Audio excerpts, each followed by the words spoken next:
¿Ya conoces las publicaciones del Centro Olof Palme? Te invitamos a conocer las relaciones internacionales en el siglo XXI. Escrito por Walter Astia Burgos y María Cristina Rosas. En 15 capítulos aprenderás sobre todo lo relacionado entre relaciones internacionales e historia, guerra y paz, geopolítica, teoría, derecho internacional, política exterior, diplomacia, negociaciones internacionales, tratados internacionales, organismos internacionales y muchos temas más. Adquiere ya las relaciones internacionales en el siglo XXI. Envíanos un mensaje a través de nuestras redes sociales para adquirir esta y otras obras del Centro Olof Palme México. Contáctanos hoy mismo.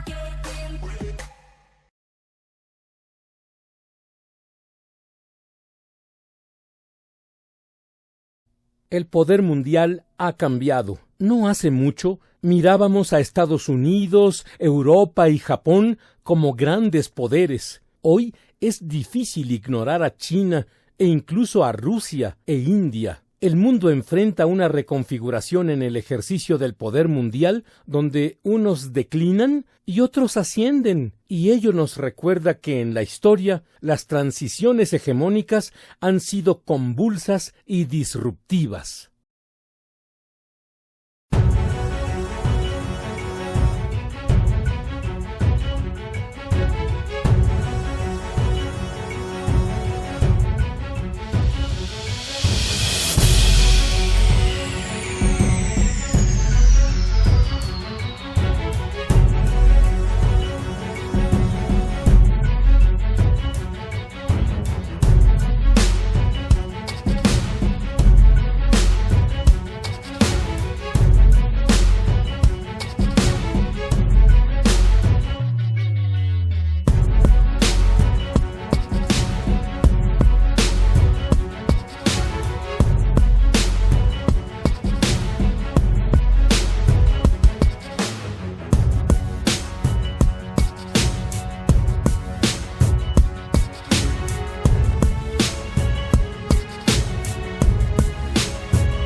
Buenos días, mi nombre es Alejandro Martínez. Es un gusto para mí estar en este momento como moderador en la presente mesa de este ciclo de conferencias, mesas redondas, que prepara el Centro Olof Palme. En específico, quiero agradecer a la doctora María Cristina Rosas la invitación para moderar este evento dentro de la temporada COVID-19 y la gestión de la crisis en un mundo complejo, en específico, guerra, terrorismo, pandemias y crisis ambiental. El tema que se va a tratar el día de hoy corresponde a bipolarismo, multipolarismo, polipolarismo y en este caso la distribución del poder mundial en el siglo XXI.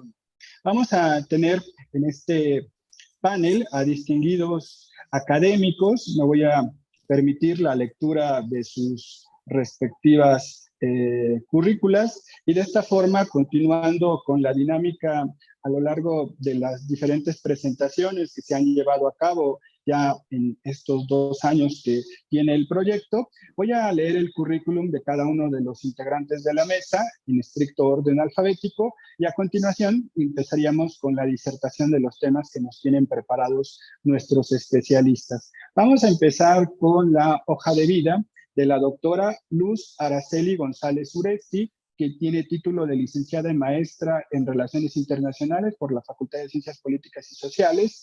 También se doctoró en Ciencias Políticas y Sociales con orientación en Relaciones Internacionales por la Universidad Nacional Autónoma de México. Es investigadora en el Sistema Nacional CONACYT, el Sistema Nacional de Investigadores, desde el 2007. Es experta en teoría y metodología en materia de política exterior de México, en política internacional y asuntos globales. Tiene 34 años de experiencia profesional y académica en México y en el extranjero. Ha participado en más de 98 congresos nacionales e internacionales.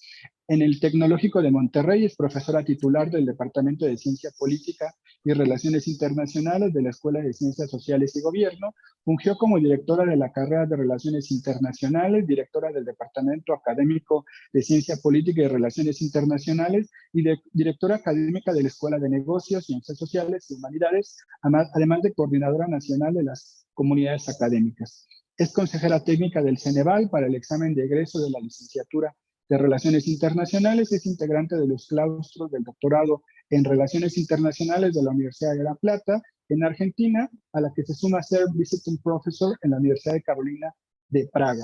Coordina la columna Ventana al Mundo en El Financiero, es colaboradora en Newsweek en español, además cuenta con diversas publicaciones en México y en el extranjero, es miembro de diversas asociaciones como ISA, LASA, es coordinadora del área teórica del Centro de Enseñanza y Análisis de la Política Exterior de México y es miembro de la Asociación Mexicana de Estudios Internacionales desde 1999 y actualmente coordina el Comité de Teoría y Metodología de las Relaciones Internacionales de esa asociación. Vamos a tener a continuación a otro ponente, voy a leer su hoja de vida. Me refiero precisamente al maestro Lorenzo Lazo Margain, que nació en la Ciudad de México, es licenciado en Economía por el Instituto Tecnológico Autónomo de México. También tiene el doctorado honoris causa por el Instituto Interamericano de Investigación y Docencia en Derechos Humanos. Ha ocupado cargos de alta responsabilidad en el sector público, privado y académico. Es expositor y comentarista en foros nacionales e internacionales, con estudios en la Universidad de Colorado, en la Universidad del Sur de California, el Instituto del Petróleo de Londres, el Instituto Politécnico Nacional y en el Instituto Tecnológico de Estudios Superiores de Monterrey. Ha sido conferencista en México, Gran Bretaña, Estados Unidos, Canadá, Suiza y Bélgica. Fue profesor en la maestría de Administración en la Universidad Iberoamericana y durante los últimos 20 años en el diplomado en Marketing Político en el ITAM, fue presidente de la Asociación Nacional de Exalumnos del ITAM. Trabajó en el área internacional del Banco de México, fue director de Asuntos Internacionales de FOAPAS, adscrito a la Presidencia de la República, fue consejero en la Embajada de México en Londres, Gran Bretaña, coordinador general de la Unidad de Pagos de Indemnización Bancaria de Indeval, fue director de la División de Banca de Gobierno de Banca Serfín, director de Desarrollo Institucional para el Centro de Posgrado del ITAM, fue jefe de la Oficina del Programa de Gobierno en el estado de Veracruz durante el mandatario del licenciado Miguel Alemán Velasco. Fue secretario técnico de la presidencia del Patronato de UNICEF México, coordinador local del Foro de Federaciones de Veracruz, fue expositor en el Colegio de Europa para Federalismo Mexicano CONAGO, fue asesor técnico de la presidencia de Global Parliamentaries for Habitat, coordinador de asesores de la Comisión de Ecología y Medio Ambiente, Comunicaciones y Turismo del Senado de la República, fue vicepresidente de la Fundación Colosio AC, participó en el grupo de observadores electorales mexicanos en las elecciones presidenciales de Estados Unidos de 2018 y 2016, fue consejero del Grupo Financiero Banorte, consejero del Patrimonio del Museo Nacional de San Carlos y actualmente es director general de Alemán Velasco y Asociados, Sociedad Civil, integrante del Consejo Asesor de México Cumbre de Negocios, es consejero independiente del Grupo Peña Verde, presidente de LLMN Consultores, miembro del Comité de Becas Javier Bernstein del ITAM, miembro del Consejo Junior Achievement México, miembro del Consejo de A Favor de lo Mejor, integrante del panel de expertos del Gobierno de Estados Unidos de América para evaluar académicos para las becas Fulbright, es comentarista en radio en México y en Argentina, editorialista, conductor del programa Camino a los Vinos 2011-2012, en Efecto TV y analista internacional en Canal 11 desde 2015. Y a continuación tenemos el currículum de la doctora María Cristina Rosas González. Es profesora investigadora de tiempo completo en la Facultad de Ciencias Políticas y Sociales de la UNAM desde hace 35 años, doctora en Relaciones Internacionales por la Facultad de Ciencias Políticas de la UNAM, también doctora en Estudios Latinoamericanos por la misma institución, maestra en Paz y Resolución de Conflictos por la Universidad de Uppsala, Suiza, cuenta con especialidades en epidemiología analítica y en diplomacia para la salud global por la Facultad de Medicina de la UNAM y la Escuela de Altos Estudios Internacionales de Ginebra, Suiza, respectivamente.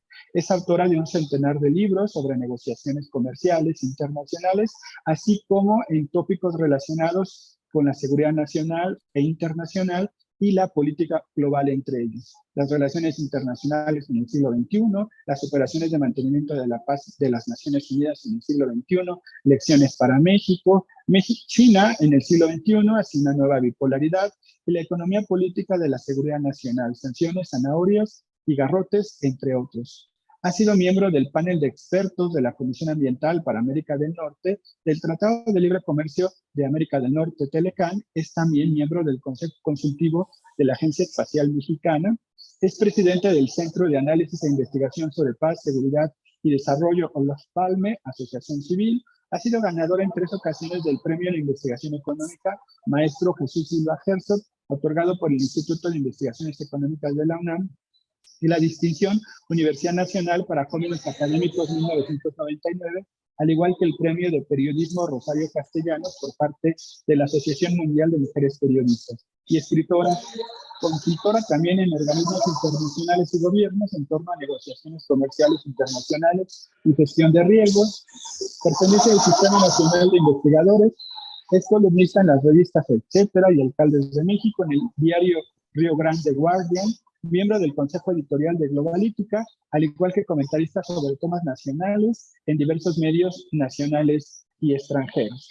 Luego de la lectura de los currículum de nuestros importantes invitados que tenemos en la mesa del día de hoy, le voy a ceder el uso de la palabra al maestro Lorenzo Lazo Margain, quien nos va a iniciar con su charla y su disertación. Les comento a nuestros expertos que tenemos una primera ronda de exposición de sus temas con un tiempo de 15 minutos y a continuación tendremos espacio también para preguntas, un cierre con sus conclusiones y finalizaríamos con las preguntas de nuestro público.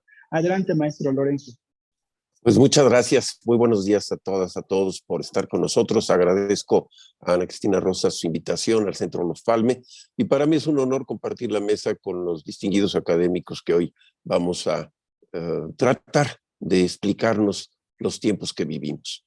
El punto de partida de mi análisis está definido por un criterio de la formación y el origen del Estado moderno. Es decir, tenemos 3 episodios que marcan los fundamentos del Estado actual. La definición del Congreso de Viena, en donde se determinan los elementos de limitación geográfica de un poder en aquellos tiempos absoluto o absolutista, y esta definición original nos determina el punto de partida del concepto de Estado-Nación, que es precisamente señalar un marco geográfico de control político. El segundo episodio es un episodio social. Es un episodio que nos determina la transición de un modelo de autoridad a un modelo de participación social. Y en mi análisis, pues corresponde a la Revolución Francesa, el periodo en donde el pacto político establecido entre Dios y los gobernantes se convierte en un pacto político entre los representados y sus gobernantes. Y en este sentido, el cambio de título de nobleza al elemento unificador de un criterio homologador de derechos, el concepto de ciudadano, determina el punto de partida de una forma de organización social y de organización política y de organización de los estados entre sí, en donde la representación es el punto de partida de los derechos y de las decisiones gubernamentales. Y el tercer episodio, no lejos históricamente del anterior, es el de la independencia de los Estados Unidos. Un proceso en donde se formaliza institucionalmente el criterio de gobiernos civiles democráticamente representados. Es decir, el planteamiento de la Revolución Francesa, por una parte, primero la independencia de los Estados Unidos y la Revolución Francesa, nos dan el punto de partida de lo que entendemos hoy por el concepto moderno de Estado-Nación. Y este criterio ha venido rigiendo desde entonces hasta la fecha con sus evoluciones, con sus accidentes y, por supuesto, con la incertidumbre que tenemos en estos tiempos. La forma como estamos viendo en el siglo XXI el avance del modelo de Estado-Nación nos tiene que hacer reconocer con mucho cuidado, para mí, la segunda mitad del siglo XX. La segunda mitad del siglo XX, que determina la derrota del fascismo en la Segunda Guerra Mundial como un elemento que debería ser irreversible en términos históricos, de gobernantes unipersonales, excluyentes, xenófobos, proteccionistas y belicistas.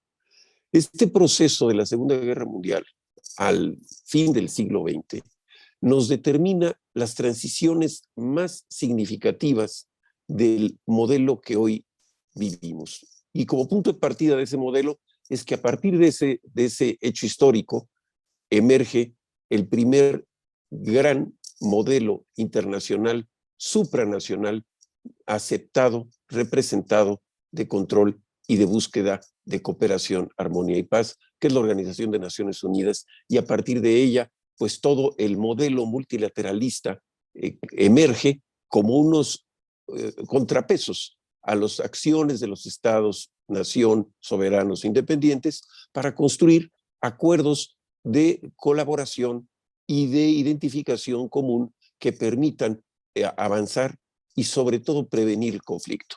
Creo que uno de los puntos más importantes de este proceso es el hecho de que el conflicto llevado a conflagración mundial ha sido posible contenerlo sin que haya sido exitoso contenerlo.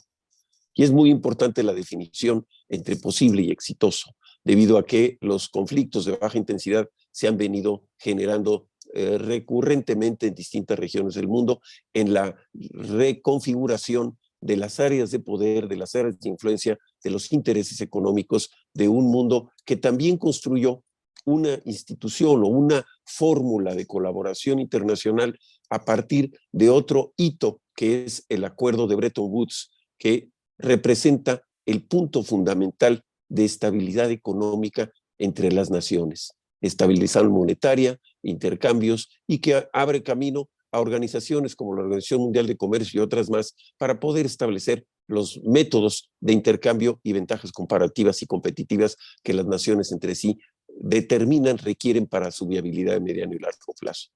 Una vez concluido el siglo XX, nos encontramos que hay varias etapas de esta segunda mitad. El bipolarismo, que viene siendo la relación entre el, no sé si estaba bien o mal llamado mundo libre, pero llamado así Occidente, y por otra parte, las economías centralmente planificadas bajo la tutela unificadora de la Unión Soviética, en su caso con el control de un sistema político, Rusia, que no tiene mecanismos institucionales regulares de sustitución de gobernantes y por lo tanto sus gobernantes son permanentes mientras el Politburó así lo decida o el mismo gobernante quiera tener acaudillado el poder. En este modelo bipolar, pues uno de los procesos interesantes de evolución es que los estados-nación se someten a las presiones internacionales y no le dan atención o establecen otras prioridades a las tensiones políticas locales. Uno de los elementos más interesantes de este proceso fue el desmembramiento de la antigua Yugoslavia en Europa por las fracturas y las diferencias ideológicas, raciales, geográficas y religiosas que determinó esta unión, vamos a llamarle artificial, de Yugoslavia durante el yugo soviético. Y a partir de entonces, esta fragmentación, este proceso que en teoría se determinó como balcanización y que se traduce como elementos donde las sociedades que estuvieron sometidas a un sistema de gobierno común se diferencian entre sí y por esas diferencias establecen exclusiones y, por lo tanto, crean también zonas diferenciadas de gobierno y de organización. Entonces, este proceso de balcanización es un proceso capilar, es un proceso donde las sociedades emergen con sus limitaciones, sus diferencias, sus contrastes, sus modelos de disenso para establecer las áreas comunes de acuerdos y establecer los pactos políticos que les den su viabilidad. Y esta fragmentación, pues no solamente redujo el peso político, económico, regional de Yugoslavia como unidad, sino que estos nuevos países también establecieron nuevos elementos de relación y vinculación a nivel internacional que yo no creo que hayan llegado todavía a establecer los elementos de asentamiento, vamos a llamarle así, de las tensiones que los han venido afectando durante, pues quizá más de un cuarto de siglo. Recordemos que este proceso de balcanización fue un proceso bélico, fue un proceso cruento, fue un proceso excluyente y xenófobo, y que hubo delitos de lesa humanidad que estuvieron señalados en su momento, pues de manera clara y con sanciones adecuadas. El caso del siglo XXI nos presenta una evolución interesante en el modelo de Estado-Nación, y la pregunta inicial sería: en el siglo XXI necesitamos un nuevo modelo de Estado-Nación. Estamos configurando una serie de cambios que nos permiten determinar o someter a juicio los valores del sistema político vigente. Estamos nosotros en el proceso donde la alfabetización de la sociedad como elemento unificador, que contrasta con los países de la mitad del siglo XX al término de la guerra. Esta alfabetización tiene escolaridad. Esta escolaridad tiene un avance importante en términos profesionales. Esta profesionalización da ventajas competitivas, científicas, tecnológicas, económicas, productivas, industriales a distintas naciones, y los países marcan en sus procesos educativos las prioridades de su futuro para determinar la viabilidad de su país.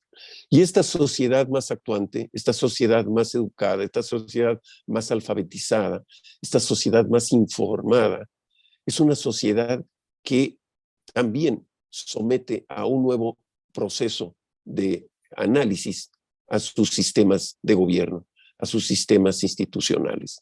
Y entonces vemos que el avalancha de información, la sociedad de la digitalización, de la información, nos está dando en las nuevas generaciones la sociedad de la impaciencia.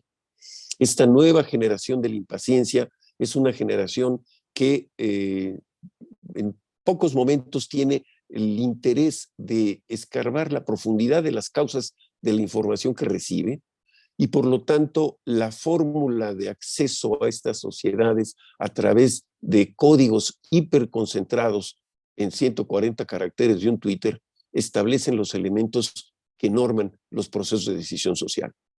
Aquí entonces lo que vemos es que las redes sociales nuevamente dan una revolución capilar a la opinión del individuo.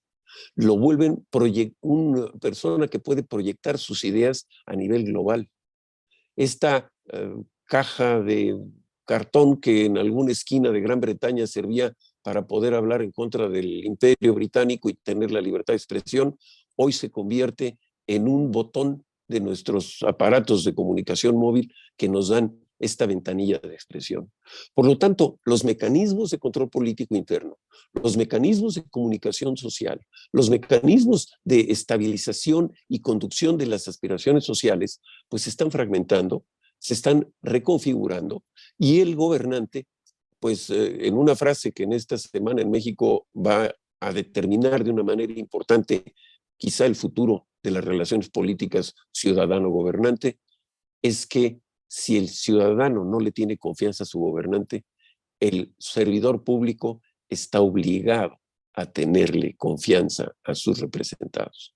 Y en este proceso de construcción de relaciones gobierno-sociedad, pues yo estoy en la idea de reflexionar acerca no solamente de un nuevo pacto político, que es lo que las fuerzas políticas fragmentadas de estos nuevos modelos que están emergiendo en distintos países están afectando las estabilidades, la confiabilidad o la durabilidad del modelo democrático en sí.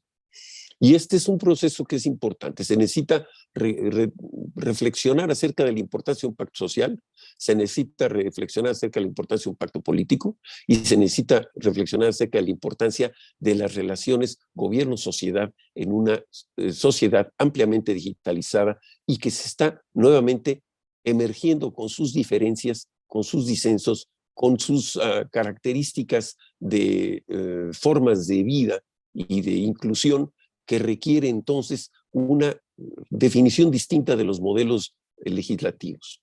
Y en este proceso, la nueva generación, la generación del siglo XXI, emerge después de muchos años de paz social y de estabilidad económica, y emerge con una cantidad de información que no le es quizá de interés digerir, y hay un descrédito de los sistemas políticos como elementos de representación y de aspiración de desarrollo profesional.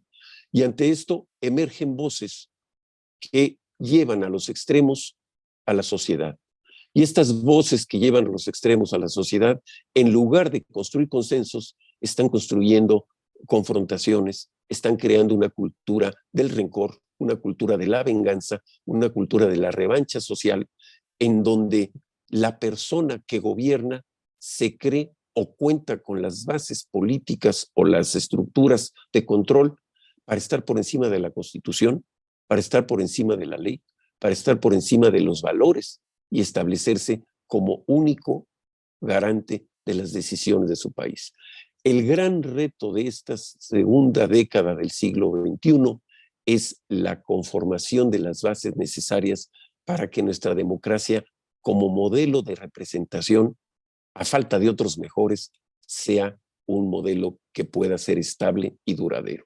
Y en ese sentido, pues necesitamos construir culturas democráticas a nivel global, necesitamos construir culturas de tolerancia y aceptación del disenso ideológico a nivel global, porque estas sociedades tienen vasos comunicantes entre sí a nivel global, y que este proceso nos permita consolidar un nuevo constitucionalismo, un nuevo modelo de Estado representado con más claridad hacia las diferencias de sus grupos sociales, y un proceso de tolerancia y de unificación que se construya no a costa del rencor y de la confrontación, de falta de modelos ideológicos. Estamos reconstruyendo por ahí un nuevo control soviético, estamos viendo que aparece un neonazismo o una estructura neorracista que pensábamos que estaba superada y que queda latente, o que a falta de otros modelos ideológicos de mayor profundidad y trascendencia intelectual que den ventajas aspiracionales, estamos entonces viendo esta fragilidad del proceso Lorenzo, democrático. le quedan 3 minutos de su tiempo. Sí, concluyo con lo siguiente. La aspiración que debemos definir en el modelo de Estado-Nación del siglo XXI es un Estado-Nación que debe de aceptar los procesos de transformación social, que debe de redefinir las reglas del juego en los niveles de autoridad del Estado. Es decir, el ejercicio del poder como tal debe de estar siendo un modelo de reflexión para que los representantes políticos ejerzan el poder con la capacidad representativa que los llevó a ese cargo, y no como un hecho omnipotente o unipersonal. Y este es quizá uno de los grandes elementos de cuidado que debemos de tener en la estructura sobre la cual los modelos de mercadeo comercial de candidatas y candidatos a cargos de elección popular nos llevan a posiciones reduccionistas de todo o nada, cuando lo que debemos de hacer es qué modelo político construye las mejores aspiraciones para la sociedad. Y finalmente, pues tener el enorme cuidado de ver que el hecho del 6 de enero en Estados Unidos establece uno de los retos más graves de vulnerabilidad al sistema democrático que ha venido siendo a nivel mundial el ejemplo que ellos mismos se presentan como ejemplo de su institucionalidad y su fuerza democrática. La aspiración, el capricho, la preverdad como mecanismo de construcción de elementos de distracción social es quizá un elemento que debe ser profundamente analizado, y necesitaríamos pensar en figuras como un ombudsman de la opinión pública, un ombudsman de las realidades de los discursos políticos, porque esto nos requiere que seamos los filtros necesarios a la cultura del fake news. Y en términos económicos, la emergencia de las criptomonedas y el cambio de zonas gravitacionales de poder entre América, Europa y Asia, pues también yo creo que nos va a tener que llevar a la reflexión acerca de los organismos internacionales, y en caso económico, al planteamiento, estaría yo sugiriendo, de un nuevo Bretton Woods que nos determine pues la viabilidad futura de una economía cada vez más digitalizada, y que en su momento pues requiere decisiones de inmediatez en la estructura de los mercados, y sobre todo y quizá ese es con el comentario que yo concluyo, que se entienda que las asimetrías sociales y la pobreza no son elementos de corto plazo en su solución y que la pobreza no se resuelve con dádivas de subsistencia, sino con un modelo que permita que cada ciudadano desarrolle sus capacidades, su talento para construir un patrimonio heredable. Sociedad que construye las bases donde sus ciudadanos tengan un patrimonio heredable son sociedades que tienen estabilidad, que tienen cohesión social, que hay corresponsabilidad con los que menos tienen, pero sobre todo que hay una exigencia de rendición de cuentas y de equilibrio de poderes en los países que así sucede. Así que ese es mi comentario provocador de inicio y con la idea, por supuesto, de que podamos debatir adelante sobre el tema. Muchas gracias. Al contrario, muchas gracias, maestro Lorenzo.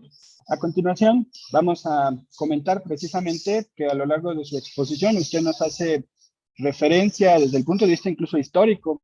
Yo recuperaría, por ejemplo, no me va a dejar mentir, maestro, el concepto del equilibrio de poder desde el concierto europeo, la creación de la Liga de las Naciones, y usted lo enfatiza precisamente en el ámbito de las Naciones Unidas, las potencias permanentes del Consejo de Seguridad, por ejemplo. Obviamente que las estructuras de poder que vivimos actualmente en el siglo XXI tienen que modificar esas nuevas relaciones y de ahí la discusión y el debate que en este momento el Centro Olof Palme plantea sobre estas interesantes posturas y a propósito también el fenómeno de la actualización de las relaciones de poder al interior de los estados. Muchas gracias, maestro Lorenzo. A continuación vamos a darle el uso de la palabra a la doctora Araceli González, quien nos va a presentar la temática desde el punto de vista también teórico en este momento. Muchas gracias, maestra. Tiene 15 minutos, por favor. A propósito, antes de que empiece la doctora Araceli, quiero invitar al público que nos escucha, que nos ve a través de Facebook Live o también de Zoom, a que pueda plantear sus preguntas a nuestros expositores. Y también los invito a seguir al Centro Olof Palme en sus diferentes redes sociales. Muchas gracias. Muchas gracias, buenos días. Es un gusto estar en esta mesa, en este panel con tan destacados colegas académicos intelectuales. Muchas gracias al Centro Olof Palme por la invitación, particularmente a su directora, presidenta, la doctora Cristina Rosas. Un gusto, Cristina, nuevamente estar aquí. Y Lorenzo, gracias por compartir este espacio y a todos los que nos acompañan. Yo me permití preparar unas breves imágenes, un PowerPoint, para que me acompañe en esta serie de ideas. Simplemente voy a plantear una lluvia de ideas en torno al tema que nos ocupa, que es justamente esta pregunta tan de debate en torno a si estamos frente a un bipolarismo, hacia dónde se conduce el sistema internacional, caminamos a un multipolarismo o realmente estamos ya ante nuevos conceptos como esta propuesta particularmente de la Academia Rusa del policentrismo, y que en torno a este interrogante gira una pregunta fundamental, que es ¿qué está pasando con el poder en este siglo XXI? Obviamente, yo quiero puntualizar que en torno al poder, en torno a esta categoría del poder, pues se pueden presentar muchas interrogantes. Nos preguntamos, ¿estamos ante una nueva guerra fría? Estas rivalidades que estamos viendo y presenciando como sociedad frente a la situación que se está dando China, Estados Unidos en torno a Taiwán, una nueva confrontación bipolar en la que se enfrentan estos dos superpotencias, China, Estados Unidos. Estamos ante una nueva lucha hegemónica. Estas transiciones hegemónicas, estamos visualizando el fin de una era o qué está pasando. Y en torno a esto, pues se habla de una crisis del sistema internacional, que la crisis de la gobernanza global los organismos internacionales están atendiendo de manera clara, eficiente, puntual las necesidades y están logrando cumplir con las aspiraciones a las cuales fueron creados al término de la Segunda Guerra Mundial de manera particular. Todas estas cuestiones giran y nos hacen pensar en torno a esa pregunta. ¿Hay un nuevo orden internacional? Y la pandemia vino a sumar un elemento interesante y ahora también se habla mucho de este mundo post-pandémico, un nuevo ordenamiento, una nueva configuración internacional, una crisis de los estados tradicionales, se está disolviendo el poder del Estado, se está refortaleciendo, nos estamos encaminando a un nuevo orden global. Y para ilustrar esta condición, claro, nos podíamos ir mucho más atrás en el tiempo, pero como herramienta analítica, si hoy nos ubicamos en esta crisis, aquí en la imagen hacia donde está el signo de interrogación, ¿dónde estamos posicionados hoy? Y vemos hacia el pasado, el análisis de las relaciones internacionales y la estructuración y evolución del sistema internacional nos permite identificar que hemos transitado de una construcción internacional, llámese esto el concepto de orden, este acomodo global en el que se establecen cuotas de poder, en el que se establecen hegemonías, y todo el siglo XX hemos transitado desde el orden de entreguerras al orden bipolar, al orden, a este orden globalizado, liberal, democrático, de mercado, que surge a partir del fin de la Guerra Fría, de la disolución del bloque soviético, y parecía un orden bastante... Y quiero aclarar, hablamos de orden internacional, es una categoría analítica, no porque todo estuviera arreglado y ordenado en sentido común, sino el orden como categoría analítica de las relaciones internacionales, conceptos que manejan autores como Frankel, Nye, Keohane, ¿no? O sea, la noción de orden como esta estructuración donde se establecen toda una serie de reglas, toda una serie de acuerdos en la que se comparten valores, principios, roles. Sin embargo, cada uno de estos órdenes ha entrado en crisis. Y esas crisis, yo las ilustro con los círculos en blanco. El fin del orden de Viena, el fin del orden de Versalles, incluso el fin de la Guerra Fría se ha visto enmarcado por grandes confrontaciones bélicas, militares, políticas, y aunque al término del fin de la Guerra Fría no vimos una conflagración planetaria, sí vimos una reestructuración muy interesante, particularmente con todos estos movimientos militares. Recuerdo un libro que decía que el siglo XX empieza y termina en los Balcanes, ¿no? Con toda esta crisis en la zona de los Balcanes. Al término de un orden suele haber un periodo de armonía, un periodo de fe en el futuro, suele haber un periodo de optimismo. Recordemos, al término de la Primera Guerra Mundial vinieron los fabulosos 20, ¿no? Este periodo en que decían, no, ahora sí el mundo ya entra en un periodo de paz, prosperidad, el acuerdo Bryan-Kellogg, el acuerdo de Locarno, ahora sí la guerra desaparece, ya todos somos amigos, ya vamos a establecer una paz, siguiendo un poco la tesis kantiana, una paz perpetua y permanente. Y ándale, que viene la Segunda Guerra Mundial y entonces ese anhelo de paz y prosperidad se colapsa. Hoy, en este orden que se colapsa, al término de la Guerra Fría, también hubo un periodo de optimismo. Y entonces se pensaba que se había llegado a un mundo donde la democracia había triunfado, ¿no? Se hablaba incluso del fin del Estado-Nación en esta construcción centralizadora y se pasaba a una sociedad en la que los grupos, los organismos internacionales, la sociedad civil tenían voz el propio Fukuyama habló de el fin de la historia y que ya nos, estábamos en otro momento de auge porque había triunfado el orden democrático, ¿no?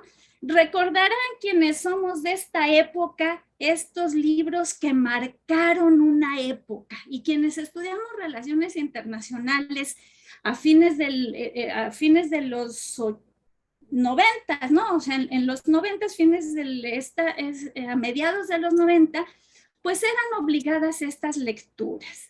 Teníamos que ya la democracia se había triunfado, había un liberalismo galopante, se hablaba incluso del fin de las fronteras, el fin del Estado-nación. La Unión Europea se consolidaba como este proyecto regional y que otras partes del mundo como África, América Latina, buscaban mecanismos para integrarnos como los europeos, ¿no?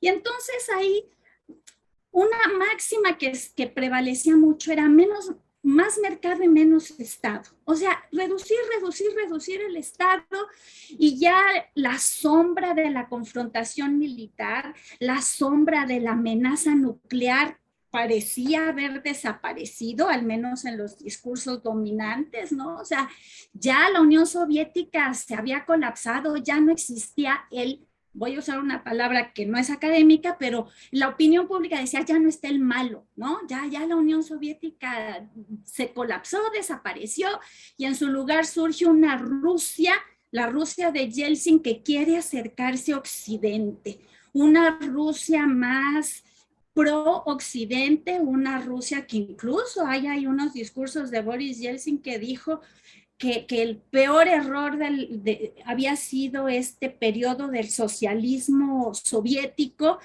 Y uno dice, a ver, de verdad en ese momento Rusia no era esa otrora figura soviética poderosa, y el mundo cantaba triunfante que Estados Unidos había triunfado y que ya incluso no había antagonismo ideológico. Eso duró bien poquito, ¿verdad? Pero bueno, sí fue una década de mucho entusiasmo, de mucho optimismo, de una fe en que las cosas iban a ser diferentes, y que la sombra del fascismo, la sombra de los regímenes totalitarios, la sombra de los procesos no democráticos había quedado en el pasado. Y con eso, bueno, pues se ilustraba incluso con el derrumbe del muro de Berlín, ¿no? Eso que se celebró y se alzaron campanas al vuelo de que habíamos entrado en una nueva era.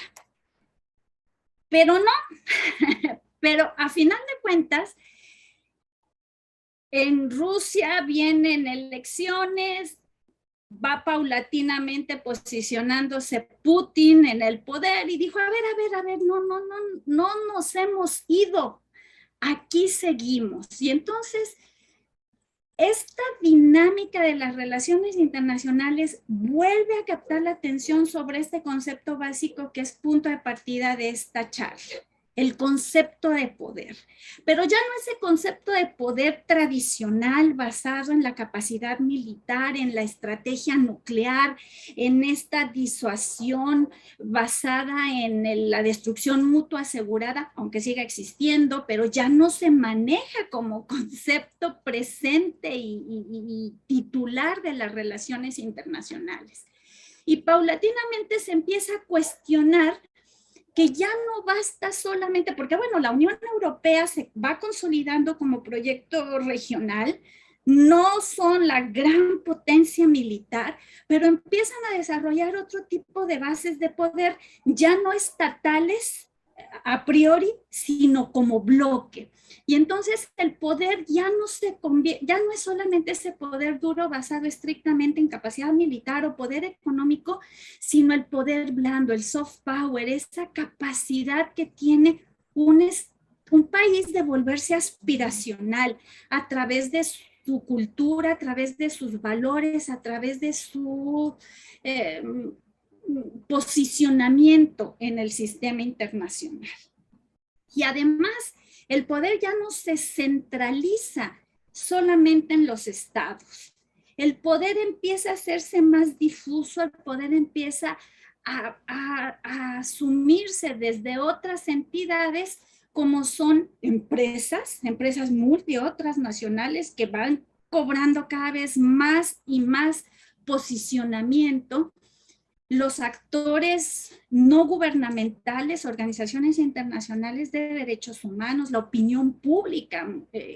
Y aquí podemos señalar que entramos en un análisis de una naturaleza más compleja del poder en las relaciones internacionales, y a veces a mí me da comezón, me saca ronchas usar la palabra complejo, porque muchas veces se utiliza de una manera muy, les digo, yo tengo una vocación de ser profesora desde hace muchos años y les digo a mis alumnos, ¿no?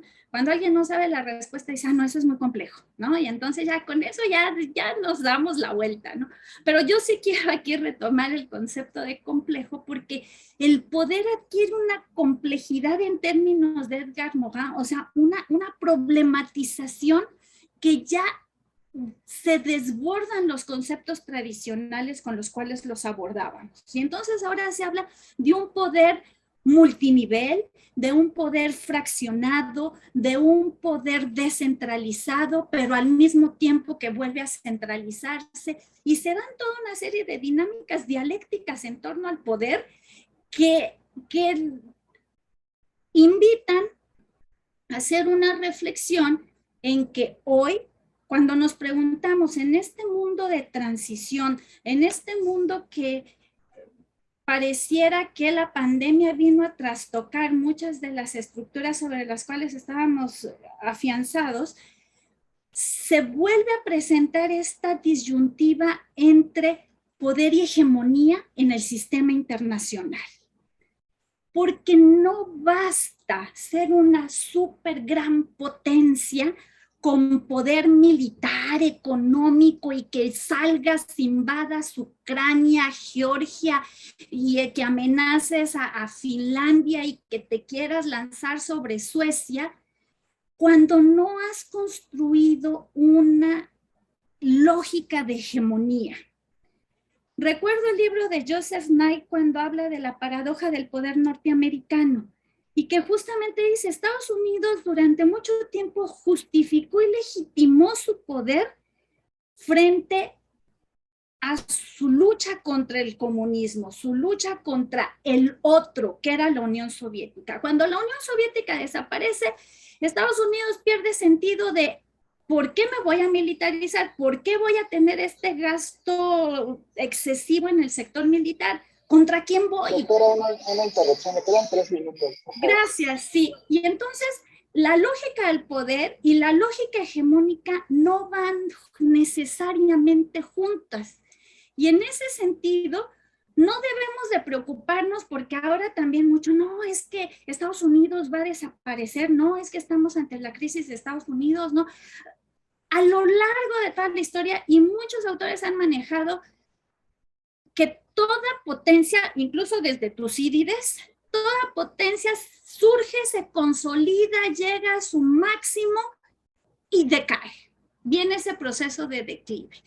Oswald Spengler con la decadencia de Occidente, Jean-Baptiste Durossel con Tout un périra, o el propio Kennedy a fines del siglo XX con auge y caída de las grandes potencias, y otros muchos autores nos han planteado esta lógica que no debe de preocuparnos hoy si Estados Unidos está entrando en crisis.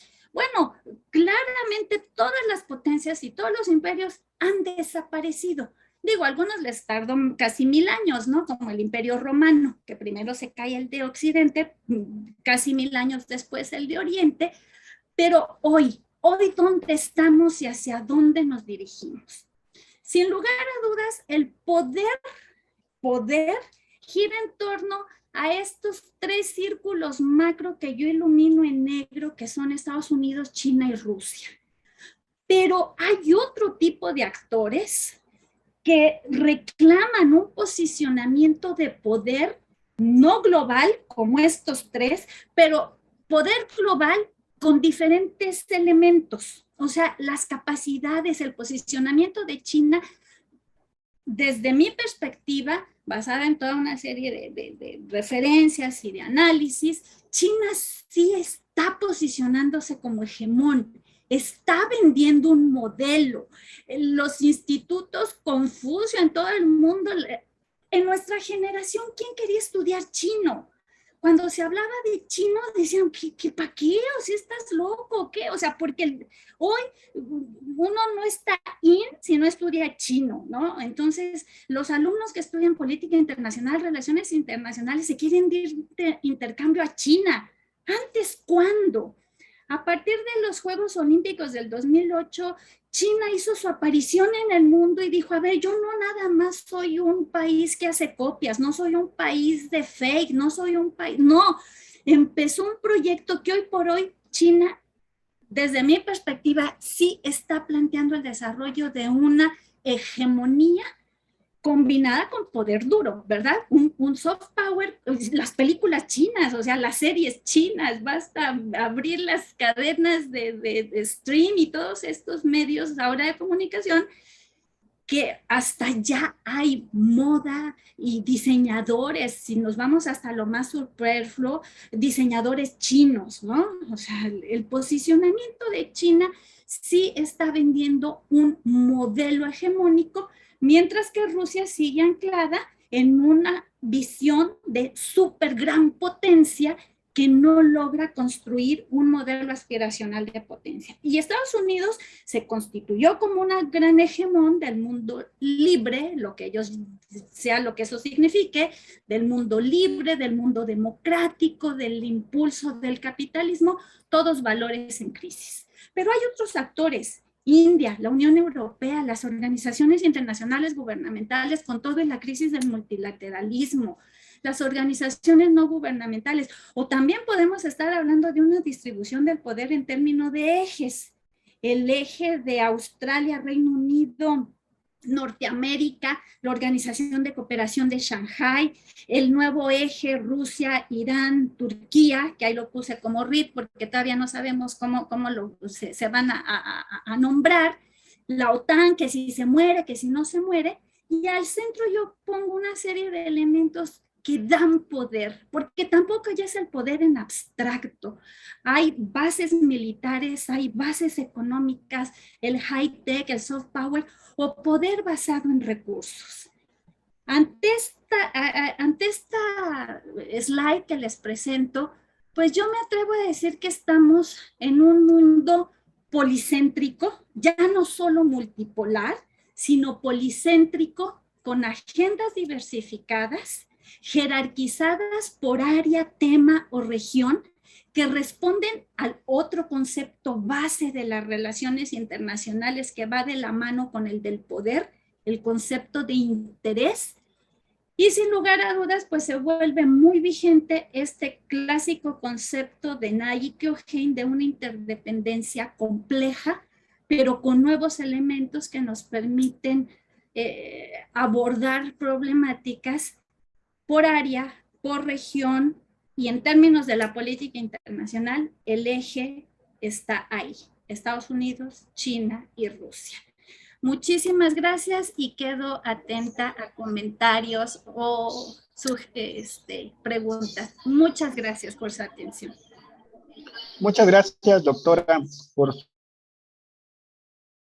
su amplia exposición. Nos ha involucrado ahora en conceptos propiamente que nos están siendo presentes ahora en estas relaciones de poder en el siglo XXI, cuestiones tecnológicas y sobre todo esa línea del tiempo que plantea usted en el siglo XX con estos periodos entre guerras y la creación de instituciones internacionales que contuvieron esos aspectos y que posteriormente desaparecieron. Aquí incluso yo me adelantaría con una pregunta. ¿Quién nos vendió la idea de que acabó la Guerra Fría? Muchos analistas en ese aspecto compramos la idea, este libro de Francis Fukuyama, El fin de la historia, siendo de que los arsenales nucleares antiguamente soviéticos, ahora rusos, siguen intactos prácticamente, e incluso se dio el desarrollo de otros actores en el famoso club nuclear, como la República Popular Democrática de Corea. De nuevo, los invito a nuestro público a plantear preguntas en el Facebook Live o también al público que nos acompaña en Zoom. A continuación, le vamos a dar el uso de la palabra a nuestra anfitriona, la doctora María Cristina Rosas González. Porque... Ya se puede apreciar, doctora. Bien, ok, nada más necesito que se vea en modo completo. A ver si nos permite. Creo que sí. Creo que sí. Bueno, miren, estábamos con los mapas, ¿verdad? Esta es una forma chusca de presentar cómo perciben al mundo, y esto se ha hecho siempre, ¿no? Por mucho tiempo, de cómo perciben al mundo ciertos personajes o ciertos países. Bueno, en los tiempos de Ronald Reagan veíamos mucho este mapa, o en los tiempos de Donald Trump veíamos cosas como esta. Les recomiendo mucho el Atlas de los prejuicios. Este atlas abarca todos los países, ¿eh? No crean que solo les presenta el mundo según Trump o el mundo según Biden o el mundo según Putin. Es el mundo según todos los países, incluido México, ¿eh? El mundo según México, el mundo según Argentina, el mundo según Brasil. Es divertido, es un poco satírico, chusco, pero también les dice mucho de las visiones sesgadas que tenemos sobre el mundo. Digo, los temas internacionales, sabemos que en el caso estadounidense, pues no son los preferidos. Los estadounidenses son bastante aldeanos y creo que Estados Unidos siempre ha luchado por definir si quiere jugar un papel en las relaciones internacionales o prefiere, y lo vimos con Trump, ¿no? Centrarse en la problemática interna. Evidentemente, pues cuando revisamos este tema del bipolarismo, multipolarismo, policentrismo, a mí me parece que los tres países a los que voy a hacer alusión, que son Estados Unidos, Rusia y China, que son los países con los que terminó Araceli su presentación, los tres quisieran ser países dominantes. Pero obviamente las condiciones no les dan y el mundo tampoco está para eso. Es por esta razón que vemos planteamientos de cada uno de ellos a favor, por ejemplo, en el caso de Estados Unidos, de ser el primero entre iguales. Estados Unidos sabe que tiene que acomodarse a un mundo donde hay muchos más actores que los que solía haber y donde hay algunos que han acumulado poder e influencia en las relaciones internacionales. Entonces, Estados Unidos no puede ser ahorita como era en la Guerra Fría, ¿verdad?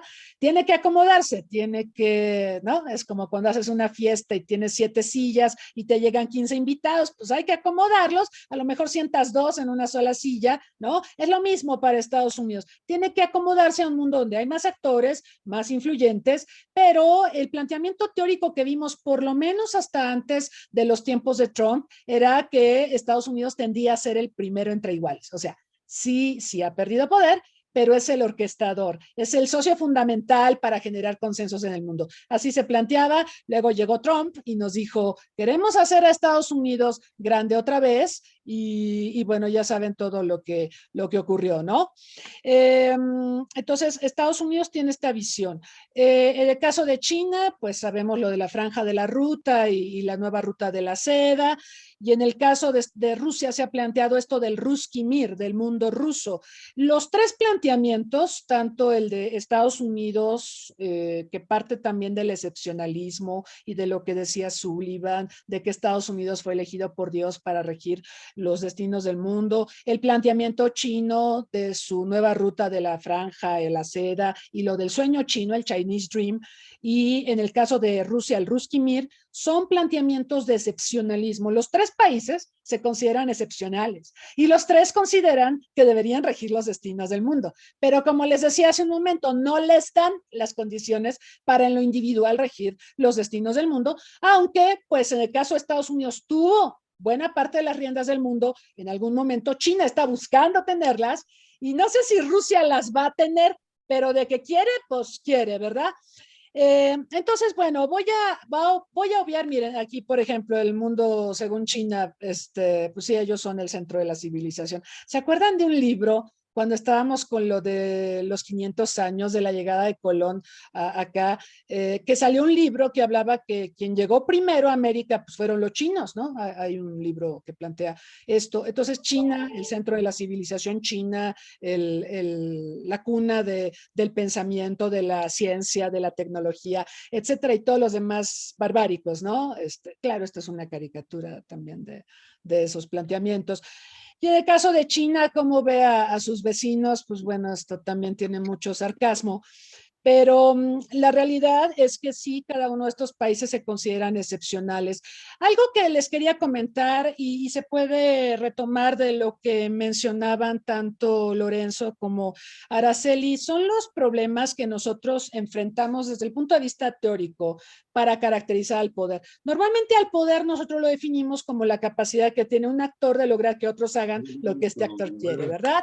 El asunto es que en teoría de relaciones internacionales todavía la escuela realista sigue pesando mucho. Y esto es importante porque en la escuela realista se le da mucho peso al Estado, a los actores estatales. Y en el neorrealismo se le sigue dando peso a los actores estatales y se añaden las consideraciones de tipo económico, ¿no? Estoy pensando en el realismo tradicional en Spikeman, en Morgenthau, o en los neorrealistas como Klaus Knorr y Waltz. Y bueno, creo que nos ha costado mucho trabajo desprendernos de este análisis estatocentrista. Por eso estamos hablando de Rusia, China y Estados Unidos, cuando en realidad hay muchos otros actores que no son ellos, tanto estatales como no estatales, que tienen poder y que ejercen influencia en las relaciones internacionales. Pero bueno, me salto toda esta parte y paso al tema de los polos.